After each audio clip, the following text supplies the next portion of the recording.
Good afternoon student. आदर्श की online क्लासों में आप सभी का हार्दिक अभिनंदन है।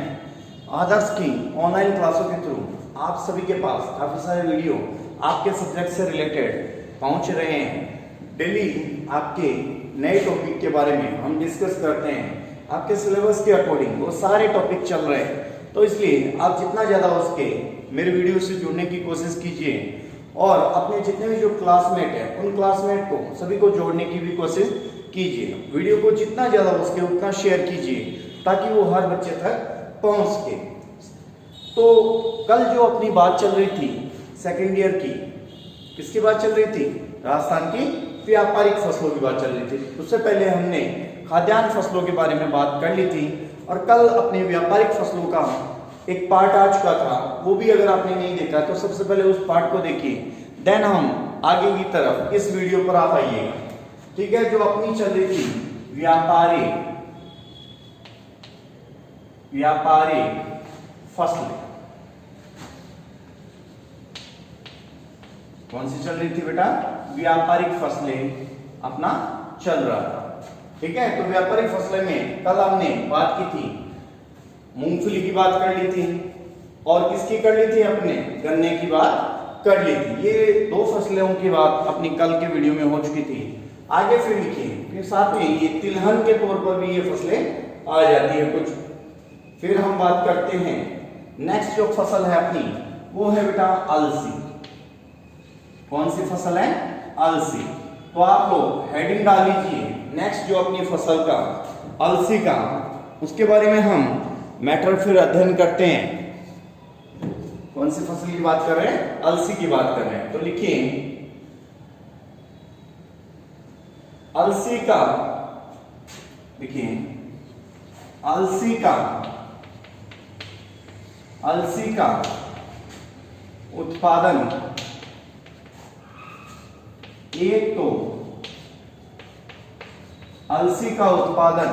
एक तो बीजों से तेल प्राप्त करने के लिए, बीजों से तेल प्राप्त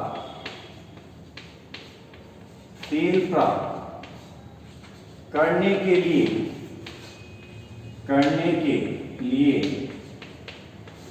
बीजों से तेल प्राप्त करने के लिए तथा दूसरे इसके पौधे से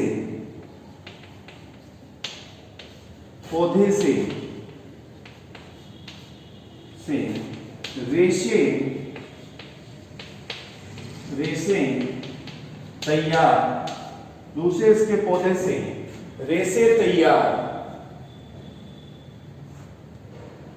कर लिनेन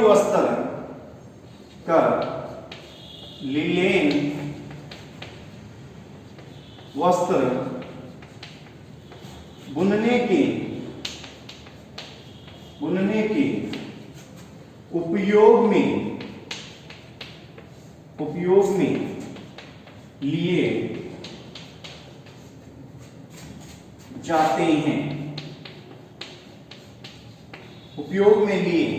जाते हैं।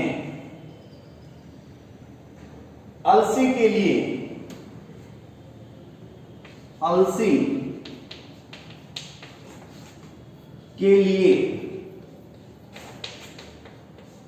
औसत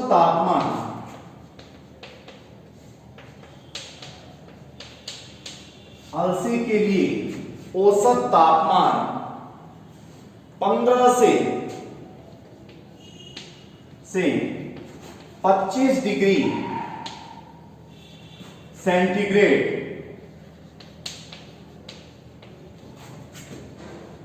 आवश्यक होता है। कितना आवश्यक होता है बेटा? 15 से लेकर 25 डिग्री सेंटीग्रेड आवश्यक होता है यदि मिट्टी में आवश्यक नमी हो मिट्टी में आवश्यक नमी हो तो, मिट्टी में आवश्यक नमी हो तो अलसी, तो अलसी सभी प्रकार की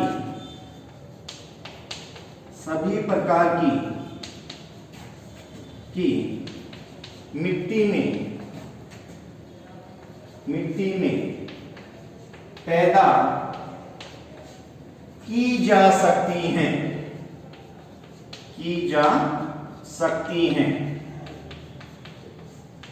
सभी प्रकार की मिट्टी में पैदा की जा सकती हैं।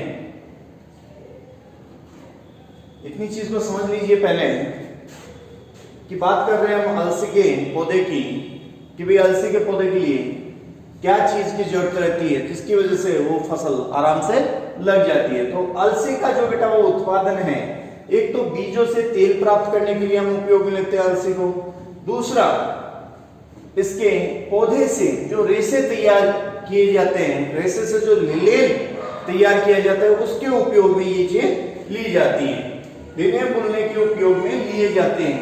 अलसी के लिए औसत जो तापमान है बेटा, टेम्परेचर हर फसल के लिए मैं आपको बार बार बताता हूँ कि औसत तापमान की आवश्यकता रहती है, कि भाई कोई भी पौधा है वो हर कोई टेम्परेचर के अंदर नहीं लगता बेटा, उसके लिए एक निश्चित तापमान होना चाहिए जिसके अंदर वो पौधा लग जाता है। तो इसके लिए जो औसत तापमान है वो बेटा 15 डिग्री से लेकर 25 डिग्री सेल्सियस आवश्यक होता है, 15 से 25 डिग्री सेल्सियस आवश्यक होता है। यदि मिट्टी के अंदर अगर नमी हो, मिट्टी के अंदर क्या हो, नमी पाई जाती हो, तो ये आराम से सभी मिट्टियों के अंदर लग जाता है। लेकिन इसकी एक शर्त है कि भाई मिट्टी के अंदर क्या होनी चाहिए, नमी होनी चाहिए। अगर नमी नहीं है तो वो प्लांट जो नहीं लग पाएगा। अगर नमी मिट्टी के अंदर, चाहे कोई भी मिट्टी हो, हर मिट्टी के अंदर अलसी लग जाती है। आगे फिर इसी में बात करते हैं, ऊपर का थोड़ा सा पोर्शन रफ कर रहा हूं, ठीक है, ये पोर्शन ऊपर का मैं रफ कर रहा हूं, तो साथ साथ अपने नोट्स बनाते चलिए बेटा। नोट्स बनते रहेंगे तो आपको किसी प्रकार की प्रॉब्लम फेस नहीं करनी पड़ेगी। नहीं क्या होता है, दिक्कत हो जाती है, फिर वापस वीडियो पर आते हो, वापस देखते हो, बार बार देखने की कोशिश करते हो। मैं तो ये कहता हूं बार बार देखो, लेकिन पहले आप अपने नोट्स साथ में तैयार कर लीजिए। आगे लिखिए, इसके लिए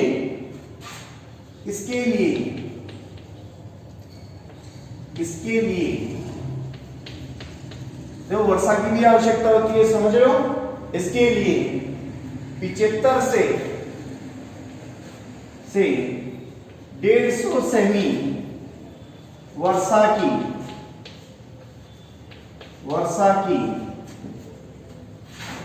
आवश्यकता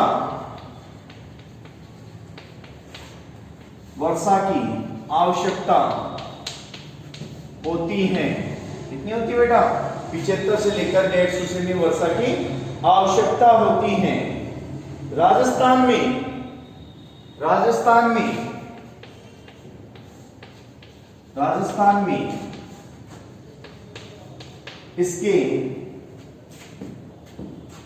इसके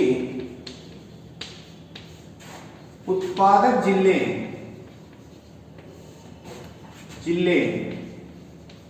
राजस्थान में इसके उत्पादक जिले कोटा, राजस्थान में इसके उत्पादक जिले कोटा, बारह, टोंक, सवाई माधोपुर,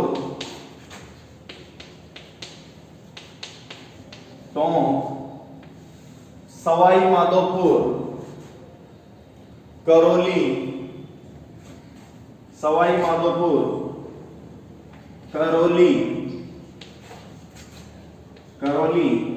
व झालावाड़ है।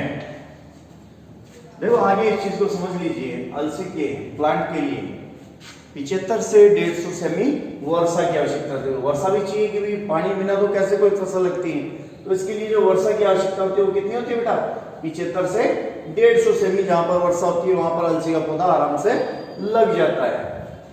150 सेमी वर्षा की आवश्यकता होती है। राजस्थान के अंदर कुछ ऐसे जिले जहां पर अलसी की पैदावार की जाती है, उन जिलों के अंदर कोटा आ जाता है, बारा आ जाता है, टोंक के अंदर आ जाते हैं, सवाई माधोपुर, करौली और झालावाड़ ऐसे जिले जहां पर अलसी की पैदावार की जाती है। समझ गए इतनी चीज को? नोट डाउन करते रहिए बेटा, साथ में नोट कर लीजिए। आप नोट कर लोगे तो आपको किसी भी प्रकार की प्रॉब्लम नहीं होगी। समझ रहे हो चीज को? ओके, तो पहले आप नोट कर लीजिए, फिर आप दूसरी फसल की तरफ चलते हैं। इन सबका व्यापार होता है, इसलिए सारी व्यापारिक फसलें हैं। नोट हो गया? ओके,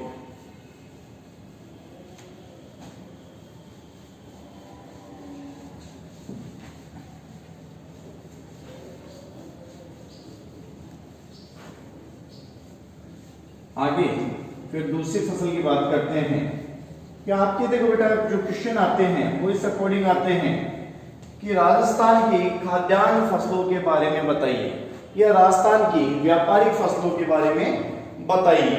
नेक्स्ट जो अपनी है वो फसल है अरंडी। नेक्स्ट जो अपनी फसल है वो कौन सी बेटा? अरंडी। तो हेडिंग डाल लीजिए अरंडी की। देखिए, इसके लिए शुष्क, बलुई व कांप मिट्टी की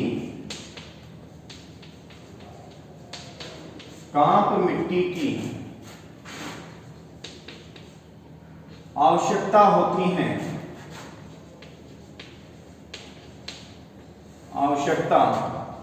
है। कांप मिट्टी की आवश्यकता होती है। पाला पड़ने पर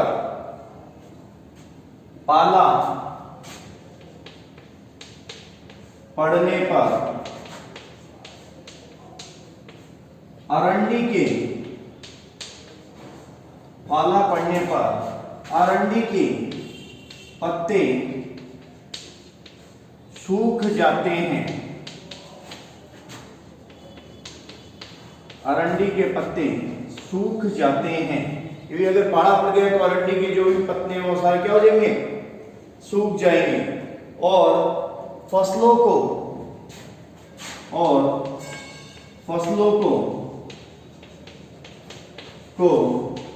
क्षति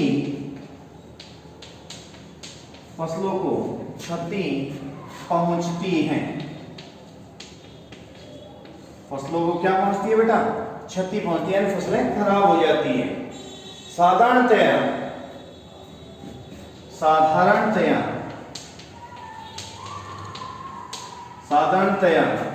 जुलाई महीने की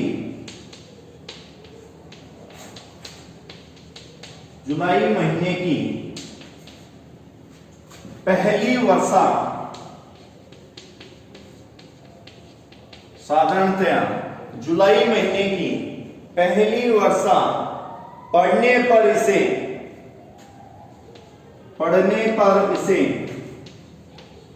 इसे बो दिया जाता है। जुलाई महीने की जो पहली वर्षा होती है उस पहली वर्षा के साथ में इसको बो दिया जाता है, तथा दिसंबर से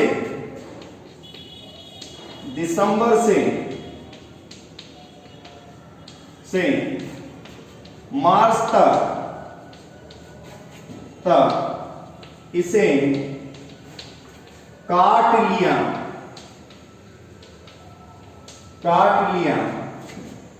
जाता है।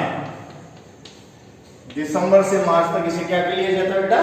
काट लिया जाता है। 2007-8 में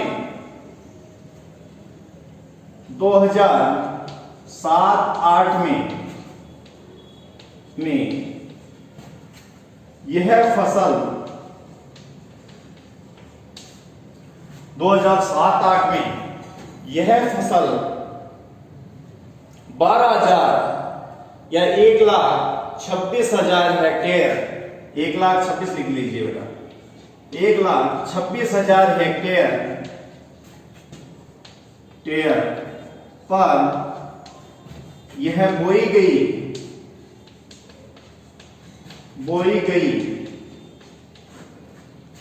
हेक्टेयर पर यह बोई गई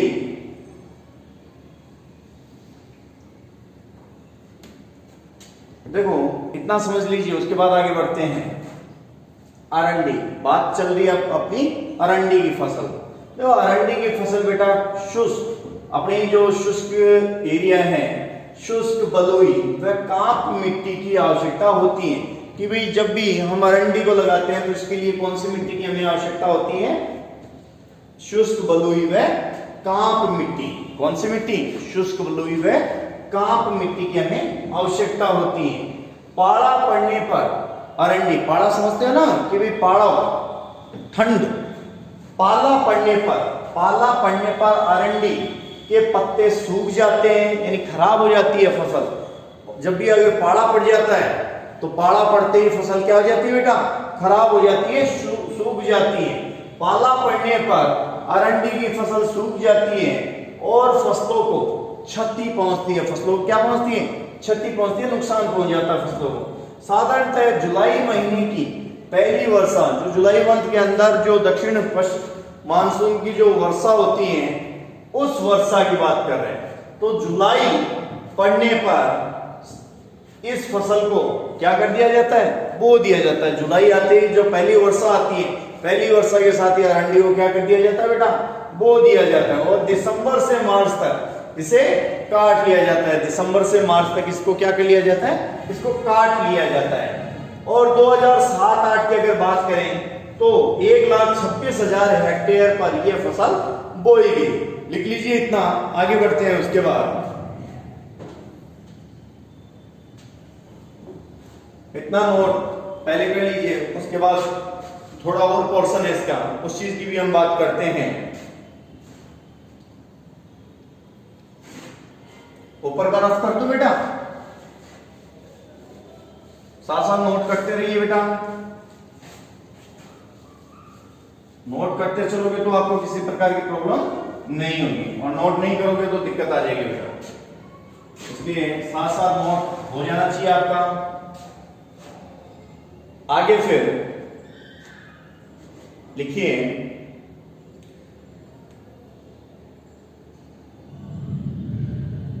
जिससे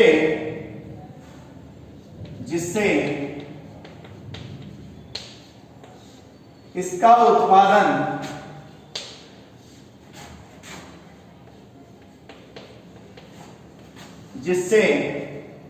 इस लाइन के बाद में लिखना बेटा, जिससे इसका उत्पादन 1,86,000 टन हुआ है। 1,86,000 टन हुआ है। जिससे इसका जो उत्पादन है बेटा कितना हो गया? 1,86,000 टन हो गए हैं। आगे फिर लिखिए, उत्पादन की दृष्टि से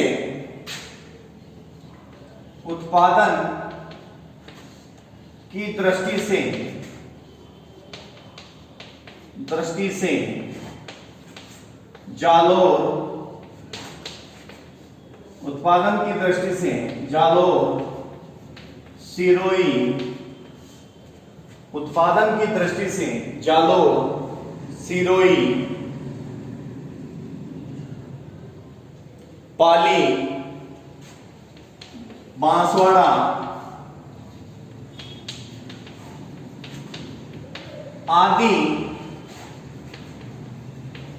आदि जिले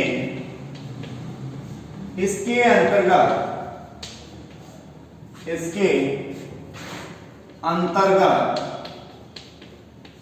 आते हैं। इसके अंतर्गत आते हैं। नोट हो गया इतना?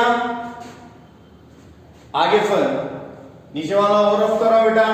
एक बार देखो नीचे वाला एरिया, अगर आपको थोड़ा बहुत दिखाई नहीं दे रहा है तो आप लोग देख सकते हैं ये चीज, कि साथ साथ बोलता जा रहा हूं बेटा, किसी प्रकार की आई थिंक आपको प्रॉब्लम नहीं होनी चाहिए। नीचे वाला एरिया, ये जो पोर्शन है ये मैं रफ कर रहा हूं।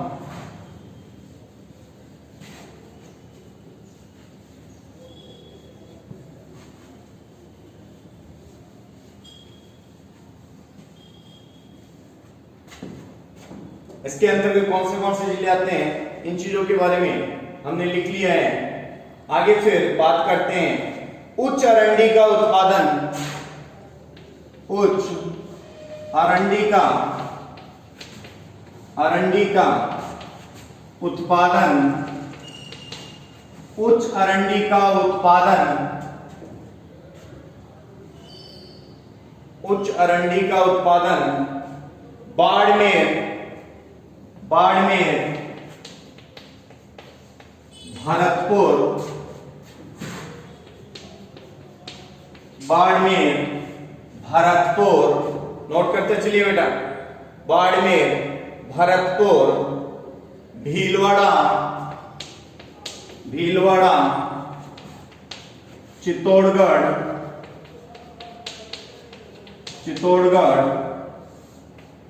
डूंगरगढ़,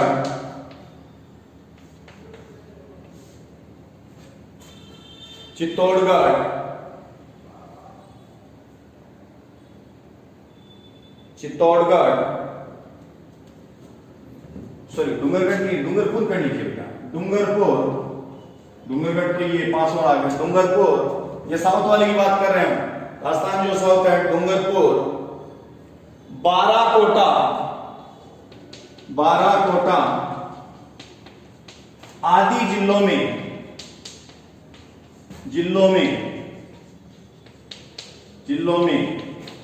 किया जाता है,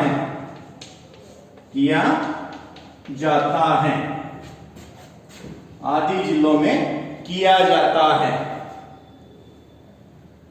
शेष जिलों में इसका उत्पादन नहीं किया जाता है। ये भी आप साथ में नोट कर लीजिए बेटा, जिससे इसका उत्पादन, जिससे इसका उत्पादन 1,86,000 टन उत्पादन की दृष्टि से, 1,86,000 टन उत्पादन की दृष्टि से जालौर, सिरोही, पाली, बांसवाड़ा आदि जिलों में इसका उत्पादन किया जाता है, इसके अंतर्गत आते हैं। उच्च अरंडी का जो उत्पादन है बेटा वो आता है बाड़मेर के अंदर, भरतपुर के अंदर, भीलवाड़ा के अंदर, चित्तौड़गढ़ के अंदर, डूंगरपुर के अंदर, बारा के अंदर, कोटा के अंदर आदि जिलों के अंदर इसका जो उच्च उत्पादन है वो किया जाता है। तो आपका इतना पोर्शन नोट हो जाना चाहिए। उसके बाद हम नेक्स्ट फसल की बात करते हैं। इतना पोर्शन आई थिंक आप लोगों को क्लियर हो गया होगा। वीडियो को डेली आप देखते रहिए ताकि आपको किसी प्रकार की प्रॉब्लम फेस न करनी पड़े। नेक्स्ट जो अपनी एक और फसल की बात करते हैं हम, वो बात कर लेते हैं तिल की, या तिल से बेटर होबा व जोजोबा की बात कर लेते हैं। क्लियर? होबा व जोजोबा ये भी एक व्यापारिक फसल है। होबा व जोजोबा, होबा व जोजोबा, होबा व जोजोबा की बात करते हैं बेटा। लिखिए होबा को पौधा, होबा का पौधा एक दीर्घायु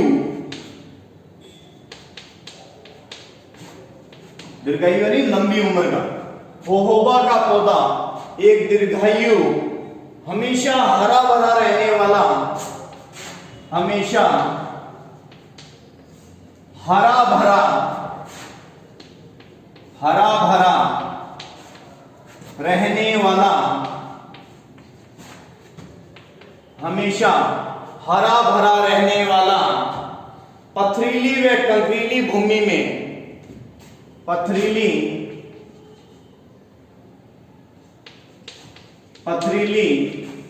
व कंकरीली, पथरीली व कंकरीली भूमि में, पथरीली व कंकरीली भूमि में प्राकृतिक रूप से उगने वाला, प्राकृतिक रूप से उगने वाला विदेशी पौधा है, विदेशी पौधा है, उगने वाला विदेशी पौधा है, जो मैक्सिको,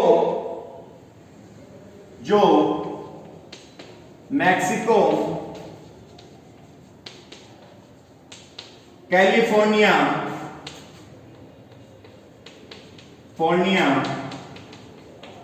व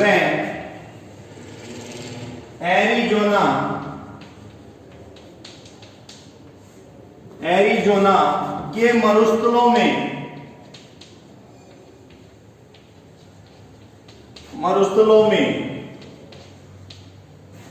पाए जाते हैं, पाए जाते हैं, पाए जाते हैं। इनके बीजों में या इनके बीजों से 45 से 55% तेल निकाला जाता है, निकाला जाता है। किसके बीजों से? होबा के बीजों से। समझ रहे हो बेटा? इसकी खेती राज्य में जोधपुर, गंगानगर, इसकी खेती आगे लिख लीजिए बेटा, इसकी खेती जोधपुर, गंगानगर, जयपुर व चूरू जिलों में प्रारंभ की गई हैं।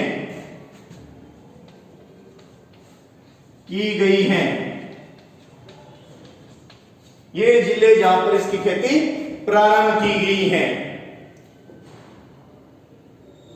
इजरायली वैज्ञानिकों की सहायता से 2 कृषि फार्म फतेहपुर सीकर में और दूसरा ढंड जयपुर के अंदर लगाए गए। 2 कृषि फार्म, एक फतेहपुर में, एक ढंड जयपुर के अंदर लगाया गया है इन चीजों का।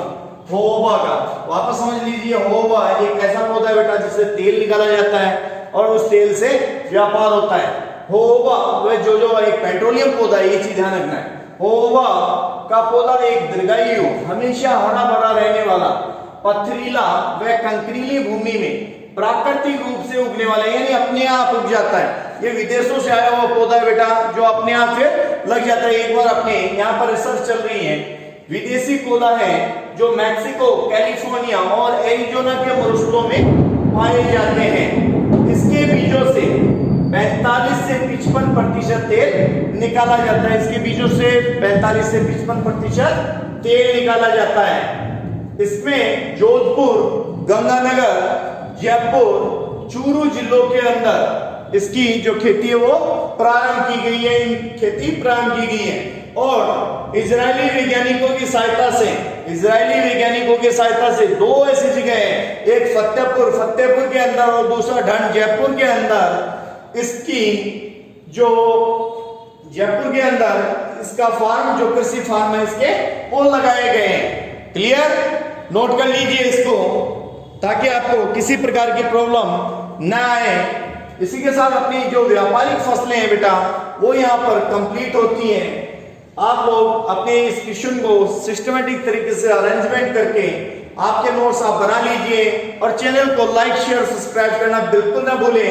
हर बच्चे तक ये वीडियो, आपके क्लासमेट तक ये वीडियो पहुंचाने की कोशिश कीजिए ताकि हर बच्चे तक ये वीडियो पहुंच सके। इसी के साथ धन्यवाद। मैं मोहित वर्मा दूसरे वीडियो में नए टॉपिक के साथ आपसे मिलता हूं। आज के लिए धन्यवाद।